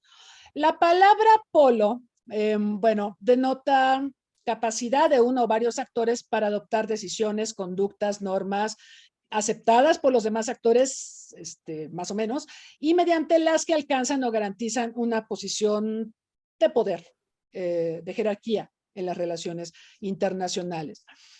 Polaridad es poder ejercido y los polos son actores que deciden y establecen forma y desarrollo de las relaciones internacionales, sea por imposición o por aceptación. Esto sería importante señalarlos. Y bueno, también es importante señalar esto que les decía, los polos no solo son estados, tenemos un montón de actores no estatales que también se manifiestan en el polarismo, sea multipolarismo o con múltiples acciones. Bueno, aparte de esto, voy a obviar todo esto y voy a entrar rápidamente a cómo ve Estados Unidos al mundo. Miren, Estados Unidos, decíamos, parte de este excepcionalismo y de que es el país mejor dotado para regir los destinos del mundo, pero claramente las condiciones en el mundo han cambiado y sobre todo en este siglo yo creo que fue toral los ataques terroristas del 11 de septiembre que muestran una incapacidad de Estados Unidos no solo para velar por la seguridad del mundo como nos lo había dicho que lo iba a hacer después del fin de la Guerra Fría, sino también para cuidarse a sí mismo. O sea, los ataques del 11 de septiembre son demoledores para la posición internacional de Estados Unidos. Y entonces vamos a ver que se acentúan textos como estos, ya mostraba Araceli algunos y otros más que se publican sobre los límites del poder o los textos de Robert Kagan o por supuesto lo de cómo sería un mundo post-americano. Fareed Zakaria tiene varios textos en esta dirección y bueno, estos autores pues plantean escenarios. Muchos de estos autores tienden a insistir en que el poder cambió y no es que Estados Unidos esté en declive, sino que ahora al poder se le mide de otra manera. Es un poco lo que hace Nye, ¿no? Nye dice, bueno, no es que Estados Unidos esté declinando, es que ahora el poder lo tenemos que medir no solo a partir de lo militar o de lo económico, sino también de la capacidad de influencia, de cooptación, de seducción, poder suave que puede tener un país. Entonces, vamos a ver planteamientos en este sentido. Por ejemplo, Zakaria plantea que no es malo el declive de Estados Unidos, que de hecho esta enorme interdependencia que retiene respecto a otros países es algo que debe potenciar y que le puede beneficiar ampliamente, ¿no? Están estos otros textos, pero al final lo que vamos a observar, George Freeman ya lo mencionaba también, Araceli, es que por lo menos hasta antes de Trump se hablaba de esta tendencia que Estados Unidos fuera el primero entre iguales. Ya no es el papá de los pollitos, pero sí se le requiere para la gestión de los asuntos globales, ¿sí? Entonces pasamos de la única nación indispensable, como lo dijo la primera canciller que tuvo Estados Unidos y como lo replicó Clinton también, al primero entre iguales. Esto prevaleció hasta Trump y luego llegó Trump y pasó esto. Trump pues despotricó contra las instituciones nacionales, contra la institucionalidad internacional, planteó una retracción de Estados Unidos y de ser líder mundial a que fuera grande otra vez, pero ensimismándose en sí mismo, haciendo guerras comerciales, repudiando a China, repudiando a sus aliados, en fin, recordamos esta etapa. Después llega Biden y Biden tiene que hacer el recuento de los daños y tratar de reposicionar a Estados Unidos en momentos muy complicados, en momentos de pandemia y de pospandemia, ¿no?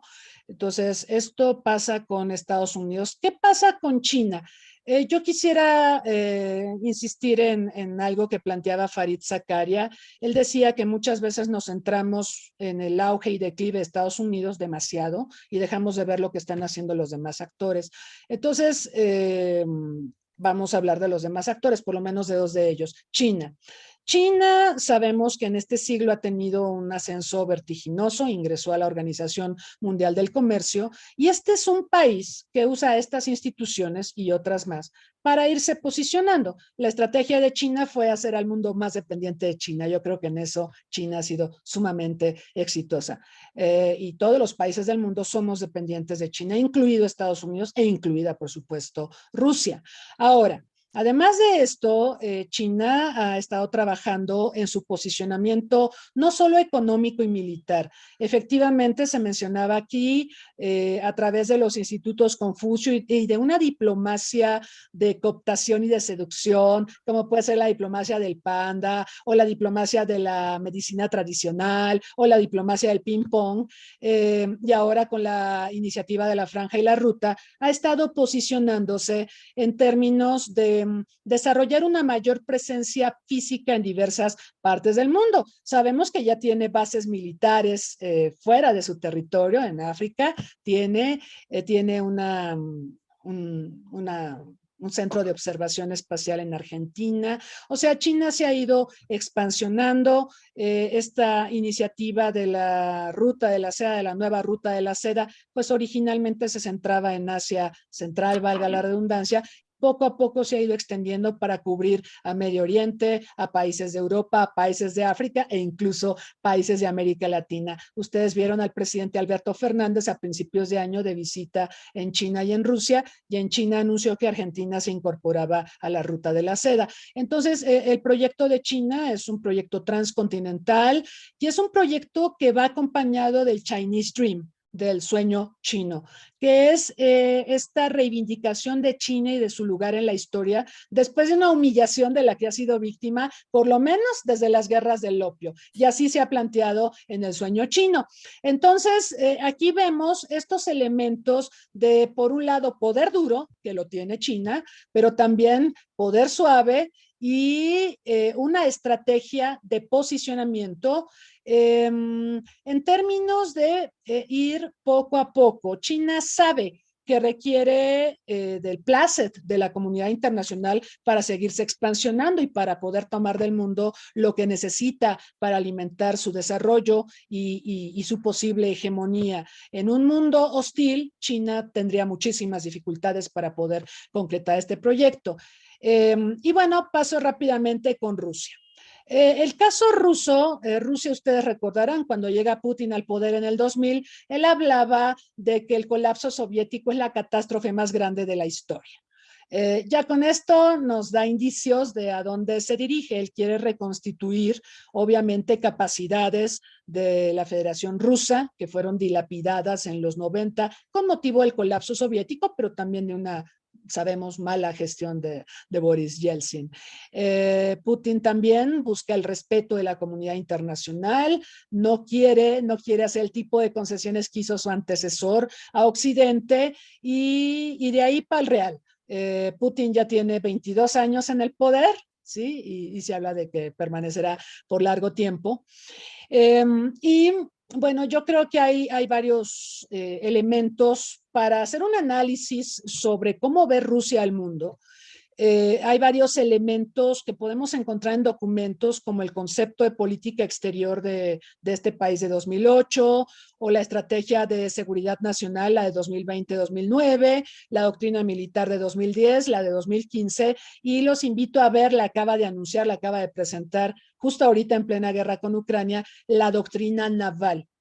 Donde está hablando de un posicionamiento muy importante en la región del norte, porque pues con la adhesión de Finlandia y Suecia a la OTAN, ahí se genera un flanco de mucha vulnerabilidad para los rusos. Entonces su doctrina naval es extremadamente interesante y aquí vamos a encontrar cosas de las que ya se ha hablado, lo de las armas hipersónicas y cosas por el estilo. Bueno, pero además en estos documentos vamos a encontrar otras cosas que me parecen torales.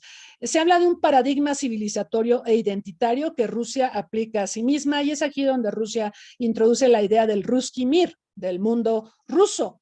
Rusia se asume especial, aquí está lo del mesianismo o lo del excepcionalismo que les comentaba.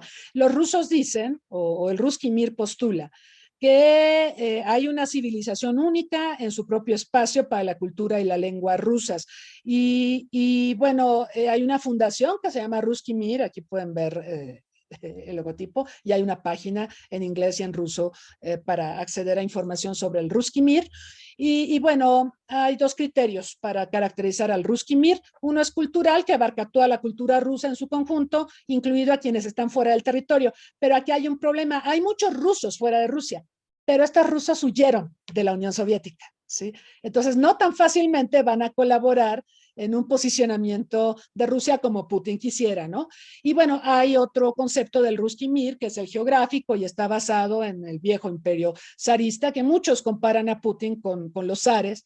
Y este planteamiento viene desde tiempo atrás, de Catalina la Grande y otros zares. Y aquí se plantea una extensión de territorio, muchos creen que recreando a la Unión Soviética, pero pues sobre todo pensando en la zona del Mar Negro. Importante, algo que le preguntaron estudiantes a Putin hace un par de años, le decían que ¿dónde termina la frontera rusa? Y Putin decía que la frontera rusa no termina en ningún lado, esa es su idea del Ruski Mir. Entonces, bueno, para tomarlo en cuenta, el papel de la Iglesia Ortodoxa con millones de seguidores en todo el mundo, aquí vemos a Kirill, muy importante porque Putin se ha apoyado en la Iglesia Ortodoxa para su idea del Ruski Mir y la Iglesia Ortodoxa es un gran aliado de la dirigencia rusa. Sabemos que Rusia rechaza el dominio de Estados Unidos sobre el mundo, en esto ha empatado intereses con China. Rusia postula el policentrismo, ya a este punto es a donde quiero llegar y con esto termino. El policentrismo pretende presentar a un mundo con muchos polos, pero en términos más amistosos que el multipolarismo. ¿Por qué? Porque la palabra polo sugiere antagonismos.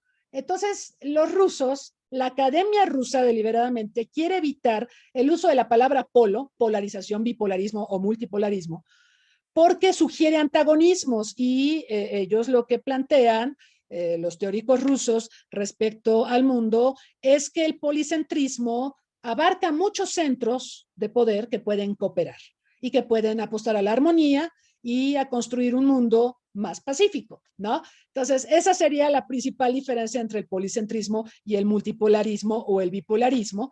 Y bueno, ya hemos escuchado muchas cosas de Putin, de su canciller Lavrov. Lavrov, pues, lo han lanzado a escena para explicar un poco más esto del policentrismo y pues hemos visto también algunos aspectos enfatizados tanto por Lavrov como por el propio Putin en esta idea, una dimensión, el policentrismo que implica una dimensión político-militar y de la política global con la evolución del desarrollo de estados poderosos, una dimensión económica con el rol creciente de actores transnacionales, aquí se reconoce el papel de actores transnacionales, cambios demográficos globales, este es un tema toral, no me da el tiempo, pero Rusia tiene una población que decrece, tiene una población que cada vez se parece más en cantidad a la de México, con la diferencia de que Rusia tiene un territorio de 17 millones de kilómetros cuadrados, entonces tiene zonas despobladas y eso es una vulnerabilidad para su seguridad nacional.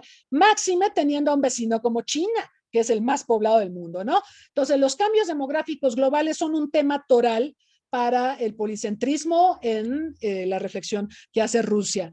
También en el análisis del policentrismo se incluye este tema de un espacio específico de representación de símbolos, ideales y códigos culturales para su deconstrucción y aquí también va a un nivel geopolítico y geoeconómico. Entonces, así se ve y por lo demás, Rusia ha despotricado contra Estados Unidos, contra Occidente y ha denunciado las acciones de Occidente contra Cuba, Venezuela, Corea del Norte y ahora contra China. Ya vieron todos estos dimes y diretes entre Estados Unidos y China y hubo un punto hace unos días donde Rusia le dijo a Estados Unidos, lo que quieras con China, conmigo, no te metas con China. Entonces, bueno, con China ha tejido una alianza estratégica muy importante que va, digamos, a la manera de contrapesar las cosas que se están haciendo en Occidente, esta nueva doctrina estratégica de la OTAN que vimos en la cumbre de Madrid, donde se habla de que las nuevas amenazas a la seguridad internacional o las amenazas, además de Rusia, son también los chinos, ¿no? Entonces ahí la OTAN ya bifurcó sus objetivos. Antes era una alianza antirrusa, resulta que ahora se transformó, según la cumbre de Madrid, en una alianza anti-China, lo cual en automático hermana más a China y a Rusia, ¿no? Bueno, por otro lado, pues los dejo con imágenes que hablan más que 1000 palabras, ¿sí?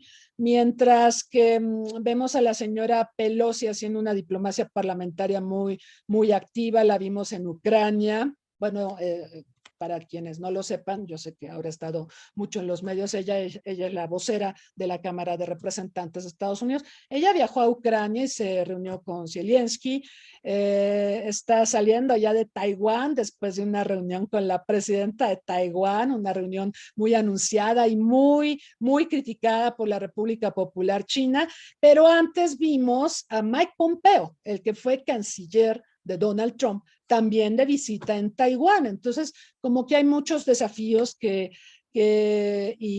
¿cómo se llama? Provocaciones que Estados Unidos está haciendo a China, que a mí me parece lo único que están logrando es que China se vuelva menos cooperativa con Estados Unidos y más cooperativa con Rusia. Y por otro lado, pues vemos estas imágenes, ya Araceli nos había presentado algunas de esta, por ejemplo, cumbre que vemos en la parte superior derecha entre Putin, Erdogan y Khamenei, pues a propósito del tema de Siria y demás, bueno, pues ahí los vemos muy cordiales. Pero además hubo reuniones previas de Putin, su primer viaje desde que empezó la guerra contra Ucrania, pues fue a Tayikistán, donde se reúne con el presidente de Tayikistán, lo vemos aquí a la izquierda, y donde le dice que va a trabajar para estabilizar la situación en Afganistán. Fascinante, porque, bueno, Tayikistán tiene una frontera muy grande con Afganistán y hay muchos problemas de seguridad. Y por otro lado, aquí vemos a Putin con Khamenei, y Khamenei dijo textual en la reciente cumbre, la OTAN es peligrosa, Occidente se opone absolutamente a una Rusia independiente y fuerte. ¿Y cuál fue la respuesta de Estados Unidos? Bueno, pues matan al líder de Al Qaeda, al sucesor de Osama Bin Laden, sí, por si pensaban ustedes que Estados Unidos se salió de Afganistán y con esto proyectaba debilidad ante el mundo, y Putin le está diciendo al líder de Tayikistán que va a tener injerencia en Afganistán para pacificar la zona, pues aquí está la respuesta de Estados Unidos, eliminan al líder de Al Qaeda, en un operativo con drones, como supimos el último día del mes pasado. Y entonces, pues aquí vemos esta estrategia de confrontación. No vemos cooperación entre estos tres grandes poderes, hay una confrontación abierta. Creo que eso es malo para el mundo. El mundo requiere cooperación, el mundo requiere liderazgo, y la realidad de las cosas es que estas disputas que al final del día son disputas geopolíticas, están haciendo mucho daño en un mundo que requiere la recuperación post pandemia, que requiere cooperación y que requiere liderazgos. Y bueno, con eso terminaría. Muchas gracias, doctora. Afortunadamente tuvimos la oportunidad de escuchar sus reflexiones muy interesantes en esta disyuntiva de tres polos de poder, con sus diferencias, con sus alianzas, con sus adversidades. Vamos a continuar con otra ronda de preguntas, tomando en consideración que también ya la doctora Araceli González tenía algunas preguntas que se le habían planteado, entonces me van a permitir que lea yo las preguntas que tenemos por parte de nuestro público. Y tenemos la siguiente pregunta. Nos dice, aquí nos habíamos quedado, ¿cómo podemos romper con el pensamiento que ubica a México como una potencia de segundo orden? En algún momento dado, México podría ingresar a esta búsqueda de estos posicionamientos en los polos de poder. También tenemos una pregunta que nos dice, ¿el posicionamiento que tiene la ONU ante estos conflictos debería cambiar algo la organización? Por cierto, recuerdo que la doctora tiene un libro sobre esa transformación de la ONU. Su forma de llevar las problemáticas de la ONU es lo correcto. Tenemos también por acá otra pregunta. ¿Podría interpretarse la pandemia como una especie de neorrevolución industrial, dado que lo que observamos es un nuevo modo de trabajo informal, contra economía, por ende, mayor inseguridad y mayor problemática? Tenemos también una pregunta que ya nos adelantó un poco la respuesta a la doctora Rosas. ¿Cómo perciben la visita de Pelosi a Taiwán? Tenemos también otra pregunta que nos dice si se parte del concepto de multipolaridad en distintos países que no sean Estados Unidos, China y Rusia, ¿existen algunas otras potencias autosuficientes? También tenemos la pregunta, ¿existen tantas diferencias que no todas las potencias que reconocemos tienen la totalidad de la influencia? Por lo tanto, sería un método en el cual los países que tienen influencia, esas potencias se unieran para establecer un nuevo orden internacional. Y finalizamos con dos preguntas. ¿Cuáles son las ventajas de este proyecto, el sueño chino, para la comunidad internacional? Supongo yo que también estará refiriéndose a la franja y a la ruta. Y finalmente nos establecen una reflexión también a manera de pregunta. ¿La guerra fue o es la solución para todos los problemas del mundo? Tomando en consideración esta serie de preguntas, algunas de ellas muy ambiciosas, yo me gustaría que retomáramos el orden. Si gustan, empezamos con la doctora Araceli, que ya se ha quedado por ahí con un pendiente, posteriormente el maestro Lorenzo, luego la doctora Rosas, y aprovechando de esta ronda, les comento que sigan a las redes sociales del Centro Olof Palme, que cada semana tiene diferentes eventos para difundir sus reflexiones para todo el mundo. A continuación, por favor, doctora Araceli. Muchas gracias. Bueno, son demasiadas preguntas y poco el tiempo, así que yo prefiero cerrar con una idea general e invitar a todos los que nos escuchan, si son interesados en las relaciones internacionales, alumnos de relaciones internacionales o de áreas afines, que vale mucho la pena, muchísimo la pena, volver a los clásicos, darnos un clavado en la literatura y sobre todo en la teoría de relaciones internacionales. ¿Por qué? Porque todo lo que hemos abordado en esta mesa ha sido desde distintas perspectivas teóricas, aunque no lo hayamos dicho explícitamente. Como estudiosos, analistas, uno tiene referentes teóricos y no tenemos que decir, bueno, Morgenthau dijo o tal, o sea, ya en el análisis va implícito. Me llama mucho la atención el mapa que nos compartía la doctora Cristina Rosas sobre el proyecto chino, y cuando nosotros volteamos, y aquí estoy compartiendo, cuando uno voltea y dice, a ver, ¿qué está pasando con el mundo desde el punto de vista de la capacidad militar? Dense un clavado a la página del CIPRI, y cuando vemos esta capacidad militar nuclear, el realismo, neorrealismo, realismo estructural o neorrealismo actual, nos da muchos elementos para entender la lógica del sistema internacional actual sobre la base de las variables y del poder duro, real. Ahí están las ojivas nucleares, y este es un mapa que saco del CIPRI, pero que yo lo aderezo con otra serie de imágenes. Pero la teoría es el referente obligado.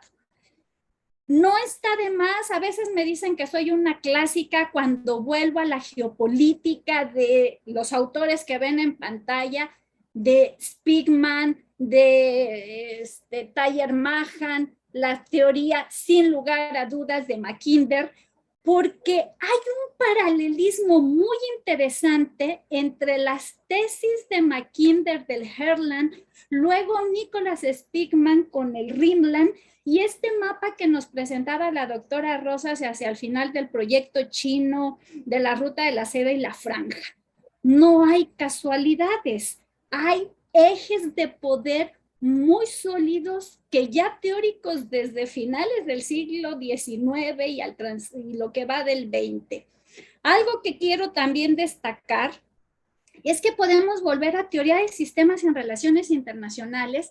Una pregunta decía, ¿podrían todos los países unirse y ya olvidarse de disputas y pensar en un gobierno mundial? Ya se ha planteado. La lógica de la Sociedad de las Naciones, la lógica de la ONU y otros proyectos de carácter kantiano, universalista, abogan por esto. Pero la realidad es cruda, la realidad nos muestra que el realismo, neorrealismo, como lo quieran llamar, porque, volviendo a uno de los clásicos, y Lorenzo lo mencionaba hacia el final de su intervención anterior, la trampa de Tucídides. Ya desde la época de Tucídides se veía que toda entidad que se va conformando como potencia y hay otro polo de poder y estos se enfrentan por los medios que sean en todas las épocas de la historia, nunca ninguno se ha posicionado como hegemón. Siempre hay un tercer elemento que surge. O sea, una rivalidad hegemónica, históricamente lo que ha propiciado es la emergencia de una nueva potencia. Y sin irnos tan lejos en la historia, en la Primera Guerra Mundial se enfrentaron los imperios centrales, Francia, Inglaterra, ¿y cuál fue la potencia que emerge de esta disputa? Estados Unidos. Y esto se va a consolidar en la Segunda Guerra Mundial, Estados Unidos y la URSS. O sea, los viejos poderes desaparecieron. Prusia, el imperio austrohúngaro, el imperio otomano. Entonces, ahora en esta confrontación, Estados Unidos y la Unión Soviética, yo opino que estamos en un proceso de transición y que ese tercero que está emergiendo es China. Sin lugar a dudas, ese tercero, frente a Estados Unidos, frente a Rusia, China es este tercer país que está emergiendo en esta trampa de Tucídides, un poco parafraseada. Hasta aquí me quedo, pero hay que volver a la teoría porque la teoría es riquísima para entender la lógica de los procesos globales. Gracias.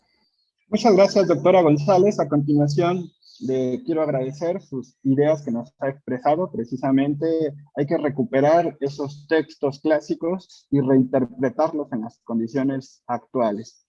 Le voy a dar la palabra ahora al maestro Lorenzo, quien también le pediría unas reflexiones finales y recuperara algunas de las ideas que se han expresado por parte de nuestro público con sus preguntas. Muchas gracias. Pues muchas gracias. Yo voy a cerrar con varias reflexiones que quiero dejar un poquitito más allá en la provocación.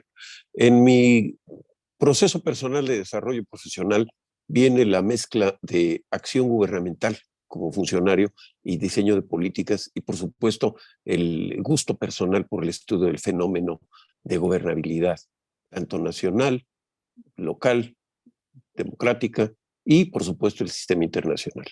Dos ideas de los nuevos líderes de Latinoamérica. Gustavo Petro: no se puede gobernar haciendo TikTok. Y esto es muy importante, no porque yo esté a favor del señor Petro, pero sí al hecho de que la gobernabilidad se lleva a cabo a través de actos reales y no de procesos de Photoshop digital, ¿no? Y por otra parte, el presidente del Perú, con su sombrero luminoso, como le dicen, por su antecedente, de una manera irónica, Castillo, llegó a la presidencia criticando un antecedente sistémico que tiene Latinoamérica. Él llegó de una manera disruptiva en contra de la mismocracia. Y este concepto tan andino, vamos a llamarle, nos dice que no podemos estar gobernándonos con los modelos de ayer, con las personas de ayer y con las ideas de ayer. Así que en este proceso, el modelo de reconfiguración internacional, contestando la pregunta de México, México no ha tenido una misión de país, un proyecto de nación que busque consolidarnos como potencia media. No lo hemos tenido. Nos han llevado las circunstancias económicas de la apertura de los tratados de libre comercio a estar sentados en la mesa del G20. Recordemos que México, en el periodo del presidente Echeverría, luchaba por ser el líder de los 77 países más pobres del tercer mundo. Esto es en 1970-76, líder de los países más pobres del tercer mundo. Y para el año 1994, México está sentado en las 20 economías más grandes del mundo. Así que de 1970 al 94, dentro de todo lo mucho malo que pudo haber pasado, algo bueno sucedió, que México despegó en su economía para dejar ser un jugador del tercer mundo entre los pobres y estar sentado en el primer mundo entre los grandes, sin que esto sea un modelo de destino manifiesto mexicano por considerarnos una potencia media a nivel mundial. No obstante, nuestra economía juega ese papel. Hoy, con preocupación, yo en lo personal veo que el peso relativo económico de México a nivel mundial nos puede sacar del G20 en los próximos 2 años. Y esto no solamente tiene un costo en el nivel de vida del país, sino también un costo importante en el nivel de acceso a los mercados sobre los cuales deberíamos estar teniendo una ventaja competitiva creciente, tecnológica, científica, industrial y demás. La segunda pregunta sobre el modelo económico del COVID.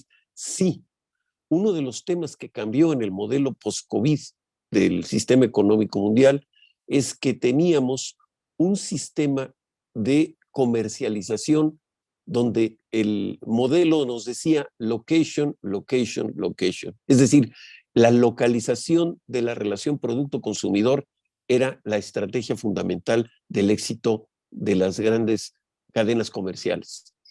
En el momento que viene la cuarentena y se guarda a la población y al modelo económico se le limita su capacidad productiva, entonces cambia la relación consumidor-empresa y cambia el paradigma de localización por el paradigma de distribución, distribución, distribución.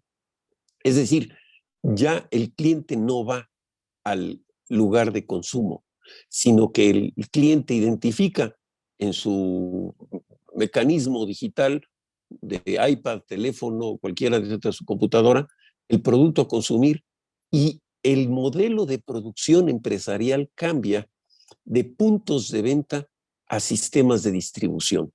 Y cambia el producto también, porque entonces ya no es un producto que sea pesado, que sea complicado, sino que sea un producto fácil de empacar y fácil de distribuir. Este cambio del tiempo de anaquel al tiempo de distribución sí nos está dando un elemento de que la revolución industrial como la conocimos está siendo sustituida por una revolución digital de destino directo de producción a puerta del consumidor. Es decir, el punto intermedio entre producción y consumo, que era el punto de venta comercial, el centro comercial como tal, la tienda como tal, el punto de distribución del establecimiento como tal, nos ha cambiado y estamos viendo una reconfiguración muy fuerte de la digitalización del sistema de consumo, de distribución, en sustitución del viejo proceso de cercanía o de localización. En tercer lugar, yo creo que es importante determinar esto de la guerra como solución. No, la guerra es el fracaso de la diplomacia, la guerra es el fracaso de la negociación, la guerra es el fracaso de la búsqueda de elementos de conciliación. Y, por supuesto, si yo hablaba de la ecuación donde había democracia y libre mercado, la ecuación de autocracia va respaldada con militarismo. No hay autócrata que no esté fundamentado su control en una expansión y en una presencia militar. Y esto es fundamental para entender la relación de las autocracias con fuerzas de represión internas militarizadas o fuerzas de agresión externas como elemento de control. Y finalmente, yo creo que para el escenario internacional, la Organización de Naciones Unidas en su Consejo de Seguridad debe de buscar otro elemento al derecho de veto, porque mientras el derecho de veto de 5 potencias sea permanente, el anexionismo y el cinismo sobre este anexionismo va a seguir funcionando. Es decir, los miembros no permanentes, en el caso de México, pues no tenemos capacidad de influir ante las fuerzas nucleares que ya mencionó Araceli para poder establecer elementos de poder. ¿Qué es lo que sucede hoy? Se descompuso la caja, pensamos fuera de la caja, tenemos que construir una nueva caja. Lamentablemente hoy no tenemos a los actores y a los factores que puedan imponer un cambio histórico. Necesitamos actores con visión global, con visión que trascienda fronteras de tiempo y de geografía, para poder concebir un modelo internacional que sea armónico a las condiciones que el futuro de nuestra sociedad está demandando. Y es ahí donde está el dilema. Tenemos que pensar y construir un modelo ideológico político que nos brinde los espacios para poder darle viabilidad pacífica a la convivencia internacional con estabilidad. La historia del progreso de la humanidad es la historia de sus consensos. La historia del fracaso de la humanidad es la historia de sus guerras. Y es ahí donde están pues, los grandes episodios que hemos vivido y que en nuestra época tenemos el gusto y la emoción de poder tener esa información al tocar un botón. Disfrutemos la digitalización como elemento de conocimiento, pero usémosla para preservar lo que es fundamental: las libertades, la democracia, la representatividad y el respeto al disenso o a la pluralidad. Le agradezco mucho a Cristina y al Centro Olof Palme que me hayan invitado a este evento, y es un honor, Araceli, estar contigo en esta mesa, y por supuesto, Ana Cristina, todo el cariño. Muchas gracias. Muchas gracias, maestro Lorenzo, por sus importantes reflexiones que nos dejan incluso temáticas para nuevos eventos por parte del Centro Olof Palme. A continuación, le voy a ceder la palabra a la doctora María Cristina Rosas, también para que nos auxilie con algunas de las ideas sobre las preguntas que nos presentó el público y con su reflexión final, doctora. Gracias, sí, son muchas preguntas, muchas gracias por las preguntas. Bueno, respecto a México, ¿qué debe hacer para dejar de ser un país de segundo orden? Aparte del problema que mencionaba Lorenzo de que no tenemos proyecto de nación, tenemos políticas de Estado, perdón, no tenemos políticas de Estado, sino de gobierno. Entonces cambia el gobierno y cambia la política, se reinventa el país cada cierto tiempo, cada 6 años, y por supuesto esto es costoso para la sociedad mexicana y nos lleva a los puntos en los que nos encontramos actualmente, ¿no? Deshaciendo instituciones, despotricando contra el modelo de salud, tratando de crear otro, y luego cayeron en la cuenta de que el anterior sí era el bueno y cosas por el estilo, ¿no? Confundiendo seguridad nacional con seguridad pública, en fin. Entonces, en México el problema es la falta del proyecto de nación y la falta de políticas de Estado. Eso es lo que impide, por ejemplo, que diseñemos, digamos, hacia el 2100, dónde querríamos estar, porque así, con un proyecto de nación que nos dijera, en 2100 queremos ser la 5ª economía mundial, por decir, ¿no? trabajaríamos continuamente, independientemente de los cambios de gobierno, para llegar a ese punto, ¿sí? Ese sería un proyecto de nación. No lo tenemos, entonces tenemos una improvisación constante con los cambios de gobierno. Ese es el problema.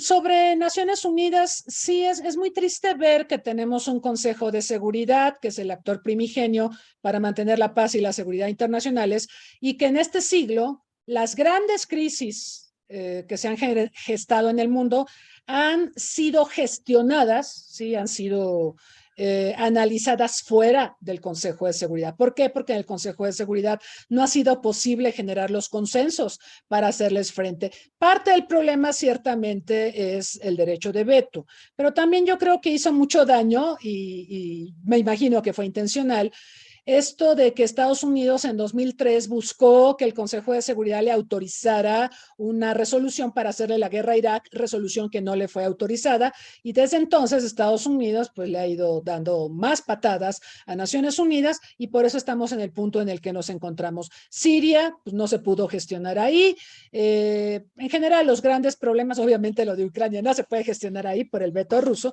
pero la realidad es que pues ha decaído considerablemente el liderazgo del Consejo de Seguridad. Necesitamos una nueva gobernanza y en esta nueva gobernanza tienen que ser importantes no solo los estados, sino todos los demás actores. Y me permito sugerir algo que se ha discutido mucho en la Organización Mundial de la Salud, que es la diplomacia para la salud global, donde se habla de poner en la mesa de las negociaciones a los organismos internacionales pertinentes en temas de salud, como es la OMS o la OPS, a las empresas farmacéuticas que obviamente gestionan salud, a figuras como el señor Bill Gates, como el señor Carlos Slim, que a través de sus fundaciones ejercen mucha influencia en la gestión de políticas de salud, por supuesto a los estados y por supuesto a organismos no gubernamentales como la Cruz Roja o Médicos Sin Fronteras. Es decir, tenemos que traer a la mesa a todos los actores relevantes, no solo a los estados, porque los otros actores también ejercen poder y también ejercen influencia y están configurando el orden internacional, y no tomarlos en cuenta o no negociar con ellos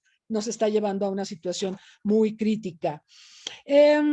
Sobre esto de que no hay potencias autosuficientes, pues es que estamos en globalización y comentábamos de China. China, para poder seguir adelante, pues requiere que la comunidad internacional sea cooperativa, ¿sí?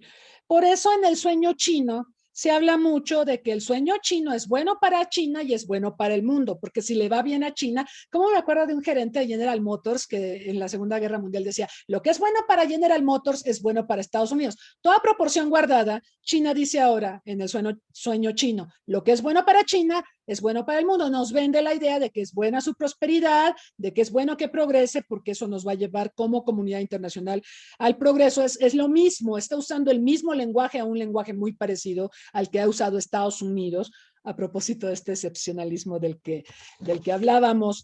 Entonces, no hay potencias autosuficientes, hay que saber ser potencia en la globalidad y en la interdependencia compleja. No es sencillo, ¿ok? Finalmente lo de Estados Unidos, Rusia y China. Me acordaba mucho de un análisis que alguna vez hice sobre un escenario tripolar. ¿Se acuerdan que antes hablábamos de la Unión Europea? Bueno, en la mesa de hoy desapareció la Unión Europea porque quiso, ¿verdad? Porque después de 2008 quedó muy golpeada, luego el Brexit terminó de golpearla, luego llegó la pandemia y ahora llegó la guerra de Ucrania y pues pobre Unión Europea, ¿verdad? Está muy vapuleada, no está en su mejor momento. Entonces hablamos de tres actores, hablamos de Estados Unidos, de China y de Rusia. En un escenario de tres, el three to tango, y con eso empezamos una sesión aquí en los seminarios, suele pasar que dos de los tres se hermanan contra el tercero, hasta que pues lo borran del mapa, ¿no? Y luego esos dos se enfrentan para que uno sea el superviviente. Díganme ustedes si estamos ante ese escenario, ¿no? Parece que China y Rusia se están hermanando demasiado, le quieren pegar a Estados Unidos. Por supuesto, Estados Unidos puede echar mano a sus alianzas y demás, pero todo pareciera que en este three to tango que analizamos el día de hoy, hay más hermanamiento entre Rusia y China que puede ser contraproducente para Estados Unidos y vamos a ver cómo termina esta historia. Esta historia continuará, por supuesto. Gracias. Muchas gracias, doctora, por sus interesantes conceptos y ese escenario que nos plantea usted, que creo que es parte del interés por el Centro Olof Palme de estudiar estos aspectos del escenario internacional. También le quiero agradecer al maestro Lorenzo y a la doctora Araceli González la presencia el día de hoy y sobre todo también invitar a nuestro público que se encuentra en el Facebook Live y también en Zoom, a seguir las redes sociales del Centro Olof Palme. Voy a aprovechar también para hacer una invitación. El Centro Olof Palme los martes también tiene presencia con la difusión de diferentes temas de interés para la opinión pública, tanto mexicana como internacional, y el programa se llama Una tarde con. El próximo martes va a estar presente el profesor e investigador del Colegio de Veracruz, Juan Fernando Romero Cervantes Fuentes. El evento es el martes 9 de agosto a las 14 horas hora de la Ciudad de México. El profesor Romero es un experto en un tema muy interesante para el caso mexicano, que es el corredor interoceánico entre el Golfo y el Pacífico, ahí en el Istmo de Tehuantepec. Están cordialmente invitados a este evento y no me resta más que agradecer a todos los esfuerzos del Centro Olof Palme y también de la doctora María Cristina Rosas por esta serie de reflexiones y eventos que cada vez más son del interés de nuestro público y sobre todo que tienen una importante huella. Habría que mencionar en este mundo del ciberespacio que queda grabado este evento en las redes sociales del Centro Olof Palme. Por si alguien no pudo estar en este momento en la transmisión en vivo, tendrá la oportunidad de poder consultar la grabación. Muchas gracias a todos por su presencia y no me resta más que también dar el agradecimiento de mi parte al Centro Olof Palme. Buenos días, cuídense mucho.